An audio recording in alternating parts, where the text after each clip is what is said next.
الشيطان الرجيم بسم الله الرحمن الرحيم أولئك الذين اشتروا الضلالة بالهدى فما ربحت تجارتهم وما كانوا مهتدين صدق اللہ العلی العظیم۔ پیارے بھائیوں، قرآن پاک پڑھنے کے سلسلے میں آج ہم باقاعدہ سورۃ فاتحہ سے قرآن پاک کے اس پیغام عظیم کو، اس کتاب عظیم کو پڑھنے کا آغاز کریں گے۔ قرآن پاک کی ابتدا سورہ فاتحہ سے کی گئی ہے اور اس کی آخری صورت قل اعوذ برب الناس ہے۔ تو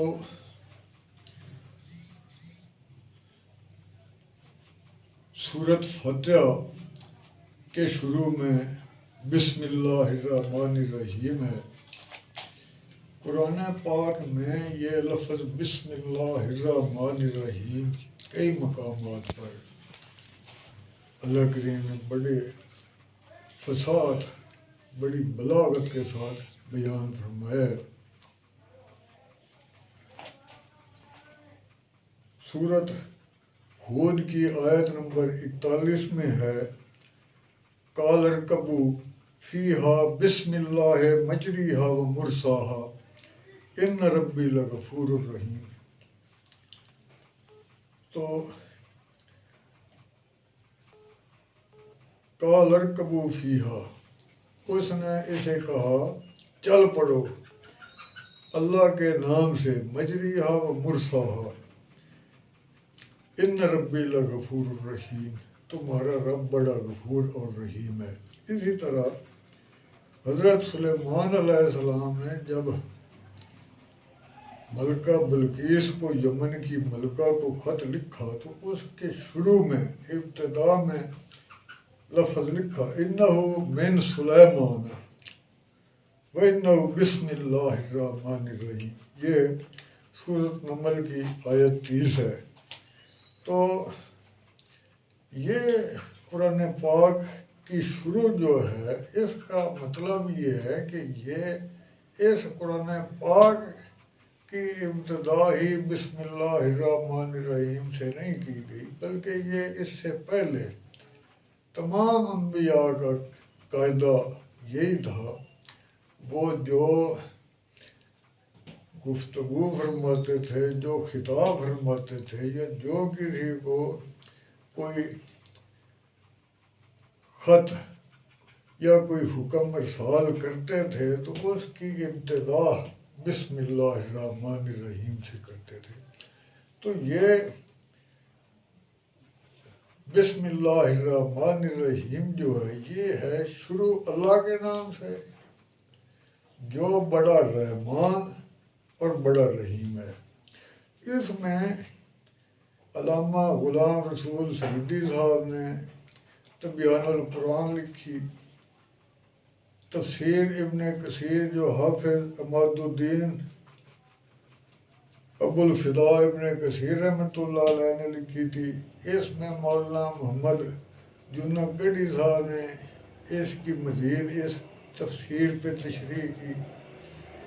اسی طرح امین احسن اسلائی صاحب نے تدبر قرآن لکھی، پیر کرم شاہ صاحب رحمۃ اللہ علیہ نے ضیاء القرآن لکھی، اور مولانا مودودی رحمۃ اللہ علیہ نے بھی تفہیم القرآن لکھی، اور بہت سے لوگ ہیں جن میں قرآن پاک کو بڑا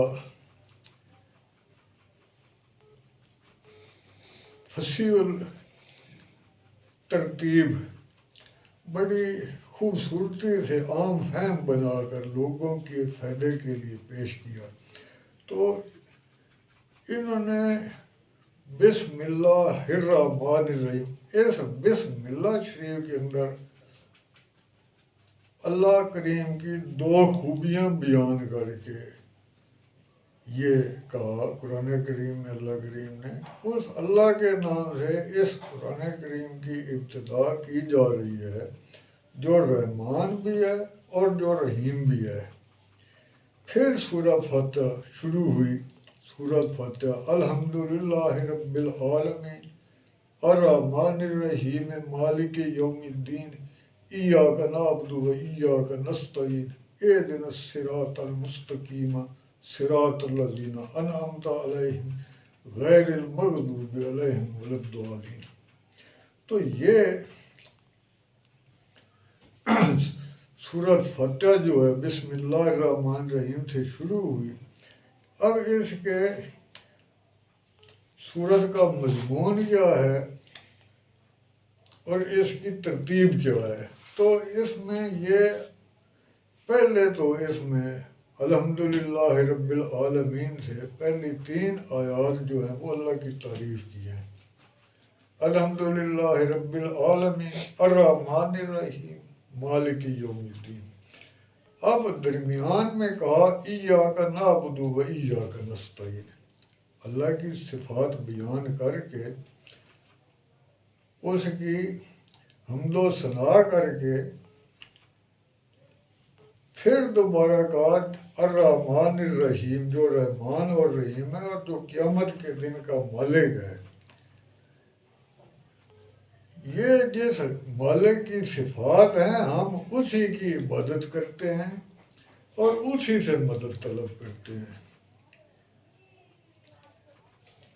یہ یہاں تک تو پہلی 3 تو اللہ کی تعریف کے کلمات تھے، درمیان میں یہ اعلان کروایا کہ ہم اللہ کی عبادت کرتے ہیں اور اسی سے مدد مانگتے ہیں۔ آگے جو 3 آیات ہیں وہ ہے اہدنا الصراط المستقیم، ہے یہ بھی دعا یہی ہے۔ پہلی تعریف تھی اللہ کی، اب یہاں دعا ہو گئی کہ ہمیں صراط مستقیم پہ چلا، صراط الذین انعمت علیہم۔ صراط مستقیم کون سی؟ ان لوگوں کا رستہ، ان لوگوں کی صراط مستقیم جن پر تو نے انعام فرمایا۔ یہ کون لوگ ہیں؟ یہ انبیاء کرام ہیں، رسل ہیں، اللہ کے پیغمبر ہیں، اللہ کے فرستادہ لوگ ہیں، جن میں سے بعض پر صحیفے نازل ہوئے، بعض پر اللہ کی کتابیں نازل ہوئیں، بعض کو اللہ پاک نے کلام کیا۔ تو پھر ان کے صحابہ، نبی کریم، نبی رحمت صلی اللہ علیہ وسلم، نبی ختم المرسلین صلی اللہ علیہ وسلم، ان کے صحابہ کرام، تابعین، تبع تابعین، اولیاء کرام، شہداء کرام، یہ سارے تو لوگ ہیں جو انعمت علیہم ہیں۔ آگے پھر اہدنا الصراط المستقیم میں 3 کیٹیگریز بڑی کلیئر کر کے بتا دی، جن کے لیے ہم یہ دعا کر رہے ہیں کہ کس رستے پر ہمیں چلا اور کس رستے سے ہمیں بچا۔ صراط الذین انعمت علیہم والے لوگ تھے جن پر انعام ہوا، غیر المغضوب علیہم ولا الضالین، ان لوگوں کے رستے پر نہیں جن پر تیرا غضب ہوا، ولا الضالین، اور جو رستے سے بھٹک گئے، جو گمراہ ہو گئے۔ اب یہ کون تھے جن پہ اللہ کا غضب ہوا؟ والخنازیر، یہ بنی اسرائیل تھے جنہیں اللہ کریم نے خنزیر بنا دیا اور مقیم طرح تھے، انہیں بندر بنا دیا۔ یہ تو اللہ نے قرآن پاک میں کہا تھا یا بنی اسرائیل اذکروا نعمت التي انعمت علیکم وانی فضلتکم علی العالمین، اے بنی اسرائیل یاد کرو وہ نعمت جو ہم نے تمہیں انعام کی تھی کہ تمہیں سارے لوگوں پر فضیلت بخشی تھی۔ تو بنی اسرائیل کو اللہ نے بڑی فضیلت بخشی تھی، پھر یہ اللہ کے رستے سے گمراہ ہو گئے۔ انہوں نے حضرت ابراہیم علیہ السلام کا دین، حضرت اسحاق علیہ السلام کا دین، حضرت یعقوب علیہ السلام کا دین، حضرت یوسف علیہ السلام کا دین، حضرت موسیٰ علیہ السلام کا دین، انہوں نے اس میں اپنی مرضی کی تبدیلیاں کر دیں، بالکل اصل تورات بگاڑ دی، زبور بگاڑ دی، اپنے انبیاء کو قتل کرنے پہ آ گئے۔ حضرت موسیٰ علیہ السلام ان کی اصلاح کے لیے آئے، فرعون سے نجات دلائی، لیکن ان کے ساتھ بھی انہوں نے ایسے ہی کیا جب تو ان پہ پھر اللہ کا کریم نے اپنا غضب نازل فرمایا۔ تو ایک اور مخلوق تھی ولد ضالین، یہ تھے حضرت عیسیٰ علیہ السلام کی امت، یہ نصرانی تھے۔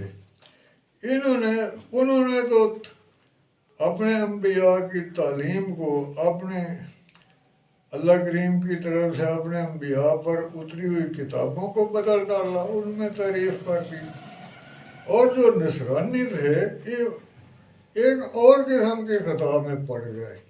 انہوں نے کہا کہ حضرت عیسیٰ علیہ السلام جو ہیں، کیونکہ بن باپ کے پیدا ہوئے ہیں، اور حضرت مریم جو ہیں وہ کنواری عورت کے بطن سے پیدا ہوئے ہیں، تو حضرت مریم سلام اللہ علیہ کو انہوں نے نعوذ باللہ اللہ کی بیوی قرار دے دیا، اور حضرت عیسیٰ علیہ السلام کو اللہ کا بیٹا قرار دے دیا۔ تو یہ اللہ تعالیٰ نے کہا کہ یہ بھٹک گئے، گمراہ ہو گئے، ولد ضالین۔ تو ایک مومن کے لیے جو ہے اللہ کریم نے، یہ قرآن پاک کا مغز ہے سورہ فاتحہ جو ہے، ایک مومن کے لیے اللہ کریم نے اس میں ابتدائی میں یہ بتا دیا، قرآن پاک پڑھنے سے پہلے اس کی پریمبل، اس کا دیباچہ یہ لگا دیا کہ یہ چیز ذہن میں بٹھا کر لا کے جب قرآن پاک پڑھا جائے گا، پھر یہ قرآن پاک ہدایت کی طرف آپ کی رہنمائی کرے گا۔ تو اولئک الذین اشتروا الضلالۃ بالہدیٰ فما ربحت تجارتہم وما کانوا مہتدین۔ تو یہ پھر یہ ایسے لوگ تھے، یہ جنہوں نے اللہ کریم نے فرمایا کہ انہوں نے ہدایت کی بجائے ضلالت خرید لی،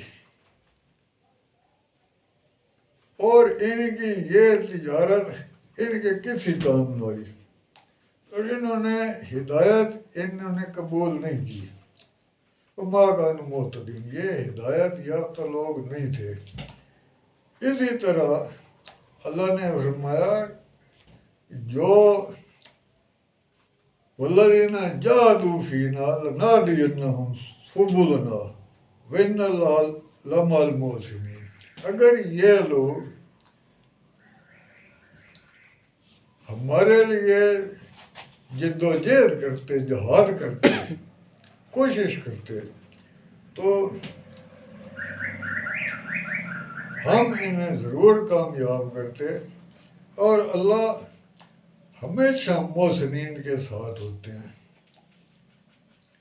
تو یہ قرآن کریم جو ہے یہ ہمیں یہ بتا رہا ہے کہ یہ ایسی تجارت ہے، یہ ایسا نفع کا سودا ہے کہ اگر اس اللہ کی ہدایت پر چلا جائے تو بھلائی بھلائی ہے، اور اگر اللہ کی اس ہدایت سے دائیں بائیں ہوا جائے تو پھر وہی ہے جو سورہ بقرہ کی آیت نمبر 16 میں اللہ تعالیٰ نے کہا کہ انہیں ہدایت عطا کی اللہ نے، ان کے اوپر اللہ کی کتابیں آئیں، اللہ کے انبیاء کرام ہیں، تو انہوں نے اس سے گمراہی اختیار کی اور گھٹیا تجارت اختیار کی، ہدایت کی بجائے گمراہی خرید لی، جس نے انہیں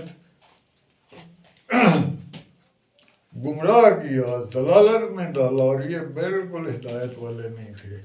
تو برادران گرامی، ہمارے لیے یہ ضروری ہے کہ ہم سورہ فاتحہ کے اوپر تدبر تفکر کریں، اس کہ ہم دیکھیں کہ اللہ کیا فرما رہے ہیں. الحمدللہ رب العالمین.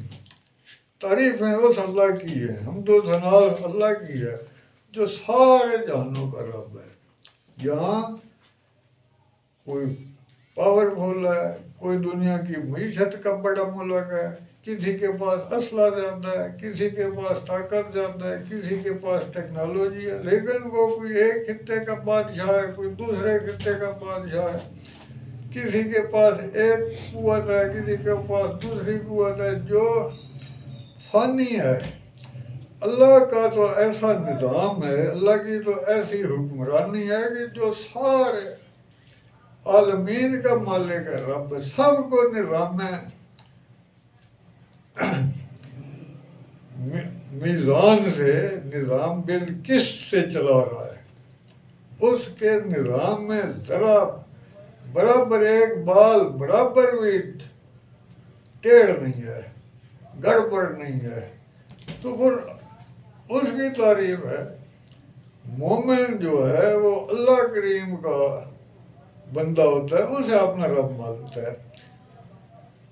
جو رحمان ہے اور جو رحیم ہے، جو منکروں کو بھی کھلا رہا ہے، جو گناہ گاروں کو بھی کھلا رہا ہے اور نیکوکاروں کو بھی کھلا رہا ہے.